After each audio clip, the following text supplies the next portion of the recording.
हजारों सवाल मन में लिए हिप्नोटिक वर्ल्ड से बाहर आ चुके तीनों दोस्त अश्वत्थामा को लेकर अपने सभी सवाल पूछने को बेताब थे।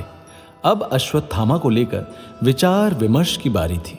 अश्वत्थामा की कहानी ने तो तुम सबको तड़पा कर रख दिया ना। हजारों प्रश्न घूम रहे होंगे मन में। मैंने महसूस किया था। चलो पूछो, क्या पूछना चाहते हो? हाँ गूंज, तुम्हारी कहानी के अनुसार अश्वत्थामा पहले एक सच्चा इंसान था, धर्मपरायण, धर्म का साथ देने वाला। वो किसी के साथ गलत नहीं कर रहा था। उसने तो पांडवों के पक्ष में भी बात की थी, मगर अपने पिता की मृत्यु के बाद उसके अंदर क्रोध आ गया। और ऐसा क्रोध आना स्वाभाविक भी तो है। जब पांडव छल कर सकते हैं तो वो क्यों नहीं कर सकता? साक्षी, मैंने तुम सबको बताया कि युधिष्ठिर जो कभी झूठ नहीं बोलते थे, जिनकी वाणी में सत्य का वास था, उन्होंने अश्वत्थामा नाम के हाथी के मरने की घोषणा की। और अश्वत्थामा के पिता द्रोणाचार्य इससे परेशान हो गए। उन्होंने अपना हथियार छोड़ दिया, जिससे धृष्टद्युम्न को उन्हें मारने का मौका मिल गया। बिल्कुल, यही तो हम भी कह रहे हैं। आखिर पांडवों ने अधर्म का साथ दिया। श्री कृष्ण भी इस फैसले के खिलाफ नहीं गए। अब इसके बाद अश्वत्थामा ने जो कुछ भी किया उसे जस्टिफाई किया जा सकता है। मगर बच्चों, एक तरफ से देखा जाए तो हाथी की मृत्यु की घोषणा की गई थी। झूठ युधिष्ठिर ने अभी भी नहीं कहा था। और एक बात तुम सब लोग याद रखना, हमारी जिंदगी में ना मगर के बाद की जो लाइन है वही हमारी काम की होती है। मगर के बाद की लाइन मतलब? युधिष्ठिर ने कहा था, गुरु द्रोण अश्वत्थामा मारा गया, मगर वो कौन था मुझे नहीं पता। गुरु द्रोण के लिए मगर के बाद की लाइन मतलब वो कौन था मुझे नहीं पता ज्यादा मायने रखता था। पर उसी लाइन की ओर द्रोण ने ध्यान नहीं दिया। सॉरी, क्या तुम थोड़ा और समझाओगे? अब ये ना साक्षी, मन मैला मीठी वाणी जैसी बात है। जैसे साक्षी मैं तुमसे कहूं, तुम ना बहुत प्यारी हो, मगर मैं तुम्हारे साथ काम नहीं कर सकता। यहां पर तुम्हारे लिए तुम प्यारी हो ज्यादा या मैं तुम्हारे साथ काम नहीं कर सकता, ये ज्यादा मायने रखता है। लेकिन हम लोगों की बातों में बहक जाते हैं और दूसरी लाइन की तरफ ध्यान नहीं देते। अगर हमने मगर के बाद की लाइन की तरफ ध्यान दिया होता तो जिंदगी फिर कभी हमें धोखा नहीं दे पाएगी। वो तो ठीक है, लेकिन पांडवों ने अधर्म किया, ये तो मानना ही पड़ेगा। अर्ध सत्य और झूठ में अंतर होता है वैभव। सुनो गुंज, धर्म धर्म होता है। धर्म और अधर्म में एक पतली डोर जितना अंतर होता है। और चाहे युधिष्ठिर हो या श्री कृष्ण, अगर झूठ बोला तो अधर्म का साथ दिया, इससे तुम मुकर नहीं सकते। कई बार धर्म और अधर्म में अंतर कर पाना हमारे लिए संभव नहीं होता। कई बार हम जानते हैं कि झूठ बोलना या कोई गलत काम करते हुए भी हम अधर्म के मार्ग पर चलकर धर्म की मंजिल तक पहुंच जाते हैं। इसीलिए मार्ग से ज्यादा, रास्ते से ज्यादा रिजल्ट और मंजिल का महत्व है। तो इसका मतलब अगर हम किसी अच्छे काम के लिए झूठ बोल रहे हैं तो हमें झूठ बोलना चाहिए, इससे कोई फर्क नहीं पड़ता। कृष्ण की नजर से देखा जाए तो धर्म और अधर्म में यही अंतर है। वो बार बार कहते हैं, मार्ग चाहे कोई सा भी क्यों ना चुना जाए, मंजिल धर्म की ओर ही जाना चाहिए। झूठ बोलकर अगर तुम किसी की जान बचाते हो तो तुम अधर्मी नहीं हो। किसी एक का कत्ल करते हुए तुम सैकड़ों की जान बचाते हो तो तुम अधर्मी नहीं हो। ठीक है, मान लिया, पर क्या युधिष्ठिर अपने अपराध को कभी क्षमा कर पाए? नहीं, अफसोस और आत्मग्लानि तो हमेशा युधिष्ठिर को रही। लेकिन एक तरह से देखा जाए तो युधिष्ठिर ने झूठ नहीं, अर्ध सत्य कहा था, और एक ऐसा सत्य जिससे लाखों लोगों की जिंदगी तबाह हो जाए, उससे तो झूठ ही बेहतर है। हे भगवान, धर्म और अधर्म की तुम्हारी ये परिपाटी बहुत मुश्किल है, समझने में काफी टाइम लगेगा। पता नहीं उस समय के लोग कैसे डिसाइड करते होंगे। बच्चों, धर्म और अधर्म की परिभाषा को जितना सरल और साधारण हम देखते हैं वैसा नहीं होता। महाभारत को 5वां वेद भी कहा जाता है, क्योंकि ये हमें धर्म और अधर्म के बीच अंतर करना सिखाता है। कैसे? हम समझे नहीं, थोड़ा अच्छे से समझाओ। मान लो तुम्हारे सामने दो तरह की परिस्थिति है। एक, बहुत बड़ा सा पुल टूटने वाला है और तुम ऐसी जगह पर खड़े हो जहां से लोगों को बचा सकते हो। एक तरफ एक बच्चा है और दूसरी तरफ 5 बच्चे हैं। तुम एक बार में दोनों तरफ में से किसी एक को ही बचा सकते हो। या तो तुम एक बच्चे को बचा लो या तो तुम 5 बच्चों को बचाओ। अब ऐसे में अगर तुम उस एक बच्चे को बचाते हो और 5 की मृत्यु का कारण बनते हो तो तुम अधर्मी कहलाओगे। वहीं तुम 5 बच्चों को बचाते हो और एक बच्चे की ना चाहते हुए भी मृत्यु हो जाती है तो तुमने धर्म का काम किया है।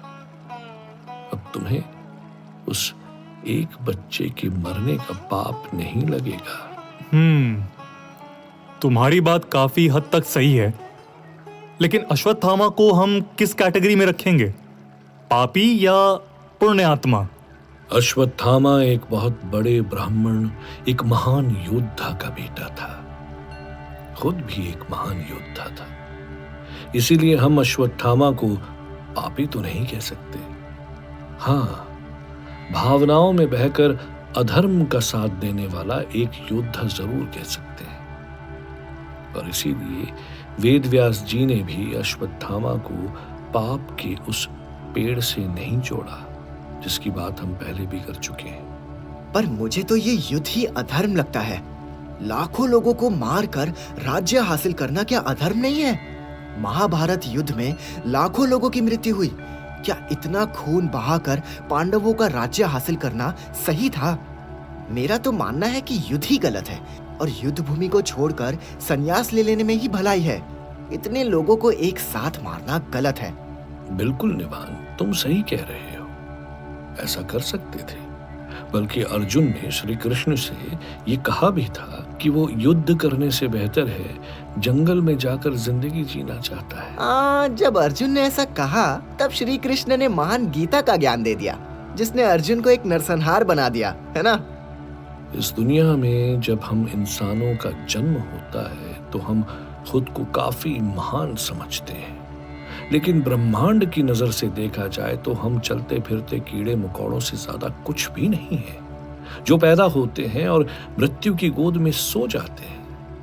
पर बीच में जो हमारी जिंदगी चलती है ना, उसमें हम कभी धर्म के रास्ते पर चलते हुए धर्मी बन जाते हैं तो कभी अधर्म के रास्ते पर चलते हुए अधर्मी बन जाते हैं। और श्री कृष्ण जैसे युग पुरुष हमें इन्हीं दोनों बातों में अंतर समझाते हैं।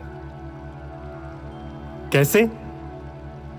अगर पांडव पूरी जिंदगी जंगल में बिताने की सोच लेते तो जाहिर सी बात है कि धृतराष्ट्र का पुत्र होने के नाते दुर्योधन एक राजा बन जाता।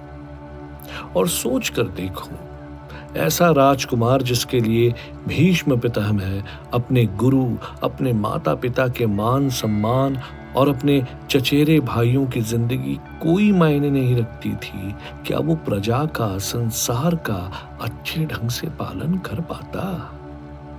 वो इतना अत्याचारी होता कि अधर्म मचाता और अधर्म को खत्म करने के लिए पांडवों का युद्ध के मैदान में उतरना अति आवश्यक था। लेकिन मैंने सुना था कि अश्वत्थामा इस दुनिया के अंत तक जीवित रहेगा और जब कल्कि आएंगे तब अश्वत्थामा उनके गुरु बनकर उनको महाभारत काल में लुप्त हो चुके दिव्य अस्त्र शस्त्र जैसे ब्रह्मास्त्र, आग्नेयास्त्र और नारायणास्त्र के साथ ब्रह्मसरा जैसे दिव्य अस्त्रों का ज्ञान देंगे। हमने देखा भी कि अश्वत्थामा को नारायणास्त्र, आग्नेयास्त्र और ब्रह्मास्त्र जैसे बड़े अस्त्र शस्त्र का ज्ञान था। तो क्या ये बात झूठ है?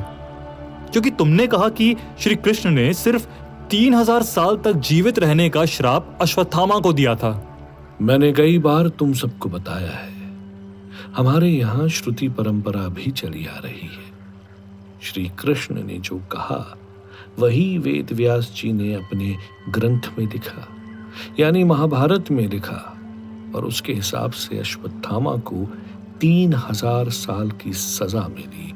और इससे तुम ये भी तो सीख सकते हो कि हर बड़े से बड़े बुरे कर्म का भी प्रायश्चित किया जा सकता है।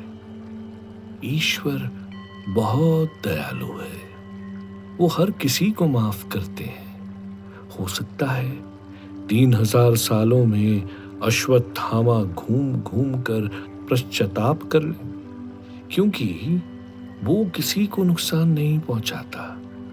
वो शिव की पूजा करते हुए जंगलों में घूमता रहता है, आंसू बहाता है, दर्द सहता है, और जिस दिन उसके पश्चाताप, उसके पाप का घड़ा खत्म होगा तो अश्वत्थामा के पुण्य जाग उठेंगे, फिर उसे जल्द से मुक्ति मिल जाएगी।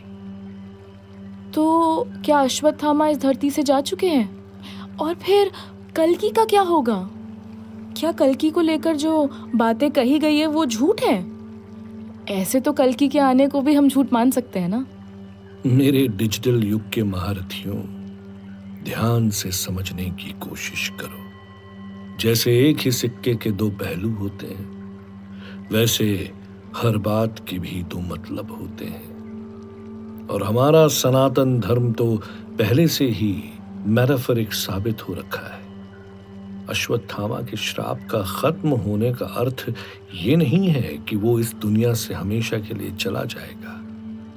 अगर उसे कल्कि अवतार में कल्कि की मदद करनी है तो हो सकता है वो अपनी तड़प से मुक्ति पाले और कहीं किसी अनोखे कोने में ईश्वर की प्रार्थना में लीन हो जाए और शक्तियां अर्जित करे। फिर समय आने पर कल्कि को आगे चलकर युद्ध का ज्ञान दे सके। जैसे हिमालय की कुछ गुफाओं में परशुराम, श्री हनुमान, कृपाचार्य के होने की बात कही जाती है, बिल्कुल वैसे ही कुछ भी संभव है। हमारा दिमाग इतना छोटा है कि हम इन बातों के पार नहीं जा सकते। हम सिर्फ उनसे सीख सकते हैं। गूंज, फिर आज वो महान अस्त्र शस्त्र और वो महान योद्धा कहाँ गए? कृपाचार्य कहाँ गए? आज हमारी बौद्धिक क्षमता कमजोर हो गई है। आज हम बुद्धि से थोड़े कमजोर हो गए हैं।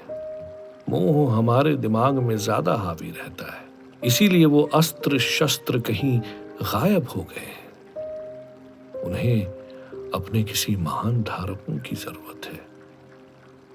जब कोई ऐसा आएगा जिसका अपने मन पर वश होगा, धर्म और अधर्म सिखाने की उसे जरूरत नहीं पड़ेगी, तब ये 7 चिरंजीवी अपने उन्हीं महान अस्त्र शस्त्र के साथ वापस लौटेंगे।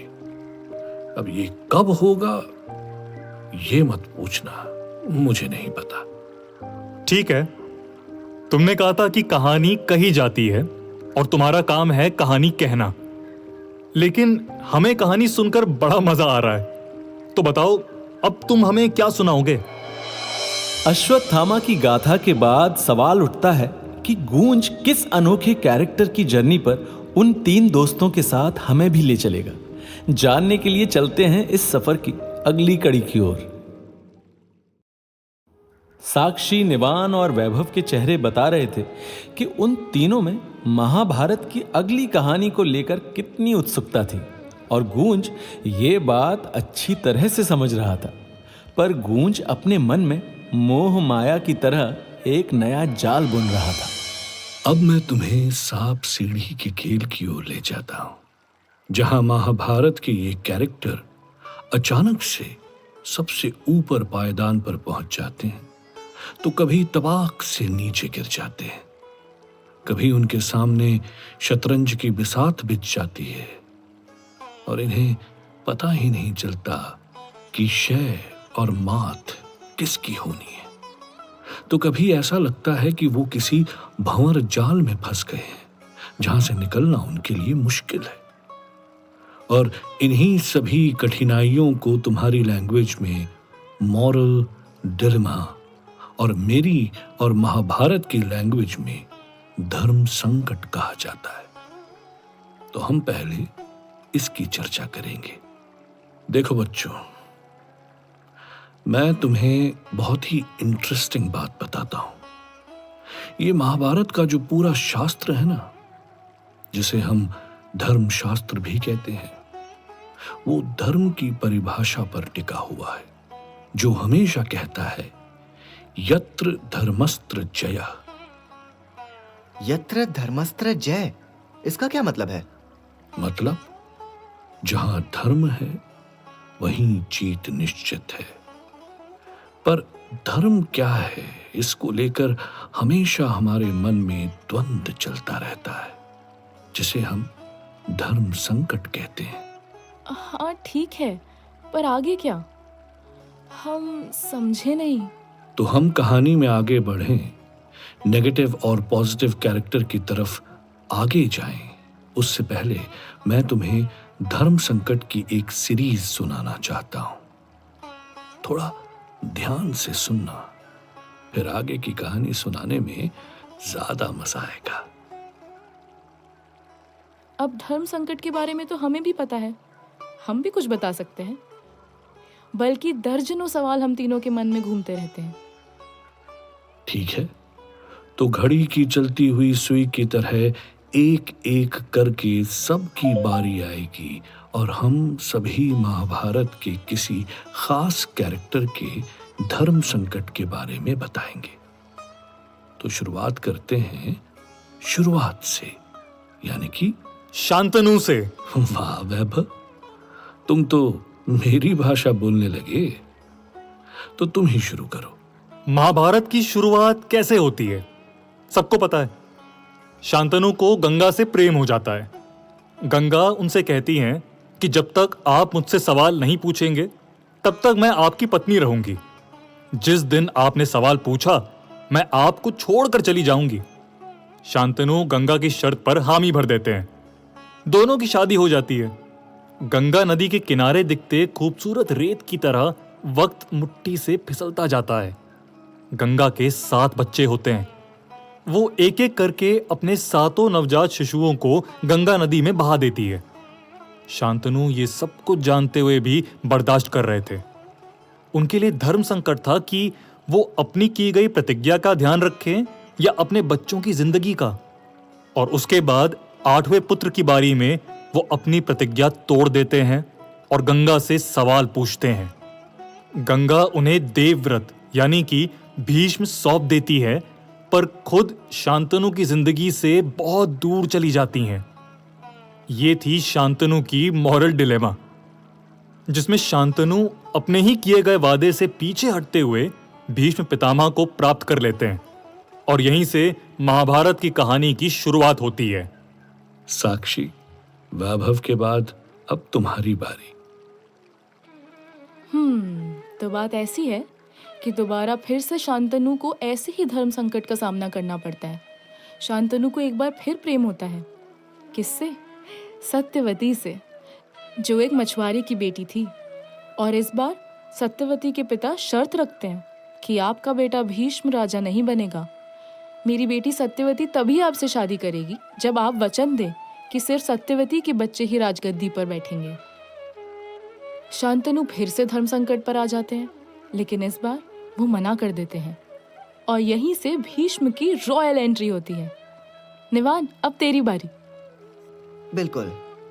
भीष्म अपने पिता के सामने आए इस धर्म संकट के बारे में सुनते हैं और खुद प्रतिज्ञा लेते हैं कि वो कभी शादी नहीं करेंगे और उनके बच्चे भी नहीं होंगे। साथ ही सत्यवती के बच्चे या फिर इस राजगद्दी पर जो भी बैठेगा, भीष्म उसके प्रति लॉयल होंगे, उसके खिलाफ कभी नहीं जाएंगे। और यहीं से पूरे महाभारत की शुरुआत होती है। भीष्म की इसी प्रतिज्ञा के कारण देवव्रत को भीष्म के नाम से भी जाना जाता है। वाह निवान, और अपनी इसी एक प्रतिज्ञा के कारण भीष्म हमेशा धर्म संकट का सामना करते हैं। चाहे वो विचित्र वीर यानी कि सत्यवती की मृत्यु के बाद राज सिंहासन को वारिस देने की बात हो या फिर द्यूत क्रीड़ा की बात हो, चाहे पांडवों के खिलाफ हुए युद्ध और अन्याय की बात हो, भीष्म पितामह सिर्फ इसलिए आवाज नहीं उठा पाए क्योंकि धृतराष्ट्र राजगद्दी पर बैठे हुए थे और वो धृतराष्ट्र के खिलाफ नहीं जा सकते थे। ये भीष्म का धर्म संकट था। अब मेरी बारी। धृतराष्ट्र मॉरल डिलेमा में थे ये तो नहीं कह सकते, लेकिन हाँ, धृतराष्ट्र आग से अंधे होने के साथ साथ पुत्र मोह के चलते विवेक से भी अंधे हो गए थे।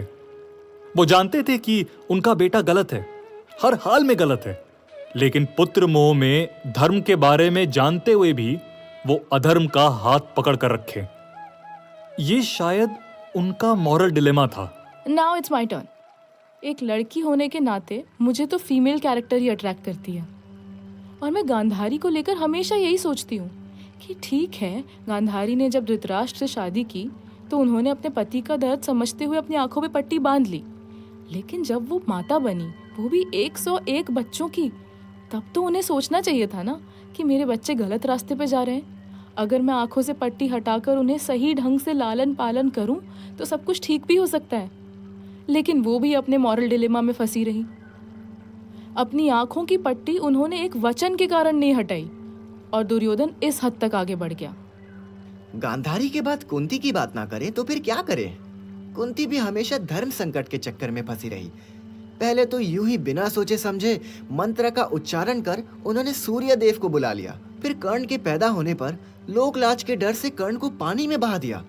तब उन्हें एक माँ होने के नाते दर्द तो हुआ ही होगा, लेकिन लोक लाज के कारण वो भी धर्म संकट में पड़ गई थी और नन्हे बालक को पानी में बहा दिया। इसके बावजूद भी आगे जब अर्जुन स्वयंवर जीतकर द्रौपदी को ले आया, तब उन्होंने बिना देखे कह दिया कि जो भी लाए हो उसे पांचों आपस में बांट लो। उन्होंने अपने वचन का तो मान रखा, लेकिन ये नहीं सोचा कि एक स्त्री होने के नाते द्रौपदी पर क्या गुजरेगी। चलते जाओ बच्चों, आगे ऐसे ही बढ़ते जाओ। और अब मेरी बारी। सबसे बड़े थे धर्मराज युधिष्ठिर, जो धर्म संकट में फंस फंस कर हमेशा ही आगे बढ़ते रहे, चाहे वो द्यूत क्रीड़ा हो या फिर अपनी पत्नी को दांव पर लगाना हो या फिर इससे भी कई बड़े फैसले। हमेशा मॉरल डिलेमा में फंसे युधिष्ठिर को भी आखिरकार अपने धर्म से हटना पड़ा और अश्वत्थामा को लेकर उन्होंने भी झूठ या यूं कहें अर्ध सत्य बोला, जिसका अफसोस उन्हें हमेशा बना रहा। Now it's again my turn. Yudhishthir के बाद मुझे अर्जुन की कहानी याद आती है। एक बार अर्जुन ने प्रतिज्ञा ली थी कि अगर उनके गांडीव को कभी कोई कुछ बुरा भला कहेगा या उन्हें गांडीव का त्याग करने को कहेगा, तब वो उसका वध कर देंगे। और एक बार युधिष्ठिर ने नाराज होकर युद्ध के दौरान ही अर्जुन से कहा कि वो अपना गांडीव छोड़ दें। युधिष्ठिर ने साफ साफ लफ्जों में कह दिया कि अर्जुन एक डरपोक है, गांडीव उठाने के लायक नहीं है। अब अर्जुन धर्म संकट में पड़ गए। उन्होंने तलवार निकाल ली, क्योंकि प्रतिज्ञा और वचन के तहत कायदे से अर्जुन के हाथ ही युधिष्ठिर का वध हो जाना था, लेकिन अर्जुन ऐसा कर नहीं पाए। तब श्री कृष्ण ने अर्जुन को धर्म की सही परिभाषा समझाई और इस धर्म संकट से बाहर निकाला। इतना ही नहीं, कुरुक्षेत्र के युद्ध के दौरान भी जब अर्जुन को भीष्म पितामह, द्रोणाचार्य जैसे महायोद्धाओं के खिलाफ हथियार उठाना था, तब भी उन्होंने धर्म संकट जैसी स्थिति का सामना किया। तब श्री कृष्ण ने उन्हें गीता सुनाई। तो कुल मिलाकर ये धर्म संकट और धर्म और अधर्म की परिभाषा महाभारत के हर एक पात्र से जुड़ी हुई है और ये हम सब बखूबी समझ रहे हैं। पर सवाल ये है कि धर्म संकट किन्हें नहीं होता? इस संसार में और महाभारत की कहानी में भी दो लोगों को धर्म संकट नहीं होता या नहीं हुआ था। कौन दो? पहला, जिसे धर्म का ज्ञान ही नहीं होता, जैसे दुर्योधन, जिसके लिए निजी स्वार्थ ही धर्म होता है, उसे कभी धर्म संकट कैसे हो सकता है? और दूसरा? दूसरा, श्री कृष्ण जो युग पुरुष हैं, जिन्हें धर्म का सबसे सच्चा ज्ञान होता है और इसीलिए श्री कृष्ण को भी धर्म संकट नहीं होता। पर ऐसे युग पुरुष के रास्ते बहुत अलग होते हैं। वही धर्म और अधर्म के बीच का रास्ता बहुत कठिन है। इसीलिए कई बार हम श्री कृष्ण पर भी सवाल उठाते हैं। तो आगे तुम हमें किसकी कहानी सुनाओगे, दुर्योधन की या श्री कृष्ण की? अरे, पापियों से शुरुआत की थी तो पाप के जड़ को तो पहले खत्म करते हैं। पाप के पूरे वृक्ष की गाथा सुनते हैं, फिर चलेंगे मोहन की बांसुरी की ओर। बाकी जैसा तुम फैसला लो। ठीक है। अब गूंज आगे महाभारत के किस पात्र की अनोखी कहानी तीनों दोस्तों को सुनाएगा। महाभारत के किस पात्र की अनोखी दुनिया में वो तीनों दोस्त डूब जाएंगे? जानने के लिए सुनते रहिए हमारे इस खास शो का अगला एपिसोड।